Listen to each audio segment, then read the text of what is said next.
Jack Lowden. You're a producer of the film The Outrun, about a young woman struggling with alcohol addiction. Now, it's based on a memoir by Amy Liptrot. How did the memoir come your way? It was sat on my shelf, unread, and then lockdown happened, and I read it. It's about as simple as that, really, and fell in love with it, and then gave it to Serge to read, and we both sort of finished it and looked at each other and thought, like, that this should be made into a film. We don't know how, and if that's even possible, but we felt very passionately, very quickly that it should be. And what was it about the memoir that affected you in such a strong way? I think it was the fact that it was set in Orkney, which is a place that I've always been in love with, but also the way that it was written by Amy was incredibly honest and beautiful and accessible.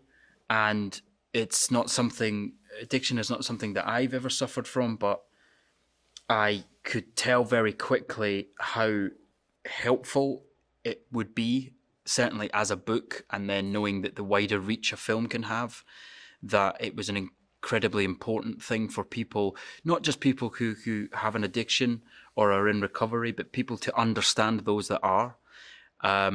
It just was evident very, very, very quickly that it was something that had to be put out there, and we felt enough connection to it for numerous reasons that we thought that we were probably, amongst the group that could make it. Yeah. And what kinds of pressures are there as a producer working on a project that's inspired by someone's true life story and is, of course, very personal to them? Yeah, there's huge pressures. We were very lucky that Amy, who also co-wrote the script, was involved, obviously very heavily, but was a sort of perfect player, so to speak. She knew when to be involved. She knew when to sort of get out the way, so to speak. Everybody was like that. We all had to pivot around. They came up very early on with even changing the name of the character to create that little bit of healthy distance between Amy and the character. So there was pressure. It's still ultimately a portrait, a representation of someone. It's not a documentary.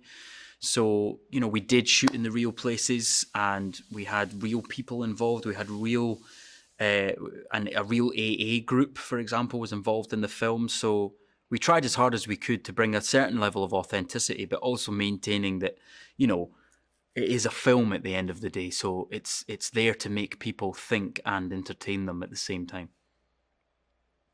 And how did Nora Finkscheit become involved in the film? She directed the film and co-wrote the script with Amy. Well, when we got together to look at directors, we all watched System Crasher, which was her sort of major first feature German language film, and it's a very different story, but still at the center of it was a very young woman, a young girl, struggling with society and struggling with her place in it. And who felt very separate from everybody else. And so there was something in that, but also the sort of slightly unorthodox way that Nora likes to tell stories, and her coming from a documentary background, because we knew that the film has a lot, the other major character in the film is the setting, is the place, is Orkney. And so those two things in Nora sort of made her perfect for the film, and we were lucky enough to convince her to do it, yeah. And shooting in the Orkney Islands, it is such an integral part of the film. What were the kind of benefits of shooting there, and what were kind of some of the challenges? The benefits to shooting there was the ridiculous landscape that is cinematic naturally. It's a case of pointing the camera and pressing record. The people were fantastic. The people were very generous. Some of them are in the film. Some of them are actually quite big parts in the film. There's a good bunch of actors on Orkney. I guess the only downside would be from a logistical point of view is that there's quite challenging. The challenging thing of it being islands, it sort of limits what you can bring to an island, and ultimately the island of Papi, where most of the story happens, is a very small island with a very small population. So we had to be sort of delicate and responsible when we were there, because a film crew turning up there is a big change to an island. And so, but everybody was very understanding and unbelievably generous. And was the weather cooperative? Was that something that you Yeah, struggled with, or did you get fortunate with that? mostly the weather was too cooperative, because Nora wanted bad weather. We wanted to feel the isolation and the elements that can be so extreme up there on the fringes of the world. And sometimes we were struggling because the weather was so good that people wouldn't believe this was the Orkney Islands. So we had to extend the shoot. We had to come back for a little pickup in winter when there was snow. We were really at the mercy of the weather, truly. Yeah. And the film is structured in a nonlinear way, which really kind of captures this back and forth of Rona's journey through addiction and sobriety. How did that compare to the way you actually shot the film? We shot it. We didn't really shoot it in chronological order because there wasn't really one, like you say. But we started in London, then we moved to Edinburgh, then to Orkney, then to Pappy. That was the sort of rhythm that sort of naturally sprung itself because of the seasonal aspect of the film. It was very difficult to keep one eye on which timeline we were in. That was one of the biggest challenges of it.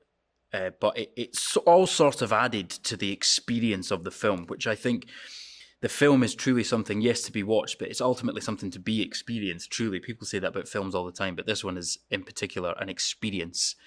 And I remember the first time I watched this cut of the final cut of the film I felt I'd been through something with somebody that was maybe going to repeat again and again and again, which is the sort of nature of recovery. So I think it's ultimately brilliant what Nora did. And what did you most hope to convey to the audience about this, kind of experience of what it's like to experience addiction and recovery and that kind of struggle? Ultimately, that there's hope, and that people do defeat it. And Amy is still sober. Amy has defeated it. I think that's the most important thing. I think, it doesn't get easy, it gets less hard, as is said in the film. And that there are always people who will catch you. You just have to be open to it. But that you also can ultimately you can rely on yourself. You're a lot stronger than you think you are, I think. You formed your production company, Arcade Pictures, with Saoirse Ronan and Dominic Norris. What inspired you to produce in addition to acting? We formed that company to make the film, just to make the Outrun. And we did think at one point about doing that and starting a company that has sort of a film slate, so to speak. And we just didn't really fancy it in the end, because we realized that making the Outrun was such a personal experience, and we didn't want to become producers that were just turning out stuff, that were obliged to do stuff. So we don't do Arcade anymore. And Saoirse and I are taking a beat to really think about what we want to do next, because all we know is that what we want to do next is we want to do it together. So making it work as well with your day job as actors, which is a wonderful luxury to have a day job, so to speak. And that producing is very much something that is an add-on. So we want to make sure that whatever we do, we're doing it for the right reasons. So we're very much taking our time and looking around for what moves us to want to make something, because it's not easy. It's a difficult thing to do, an independent film, particularly now. It's never been easy, but it's really truly is a miracle that any of them get made. And what was it like working with Saoirse as a producer, but also she's playing this incredibly intense emotional role at the heart of the film. What was it like working with her? She was wearing both of those hats. It was quite wonderful to sort of watch, was her ability to play a role as big as this, a role that is mammoth and sort of Greek almost in its scope. It's so huge. I think almost bigger than anything she's done, which is saying something. But she was able to then find space in her head to put a producing hat on. It was wonderful to see. I was there just as a producer, and there's so many things going on, so many you've got to move and improv and whatever.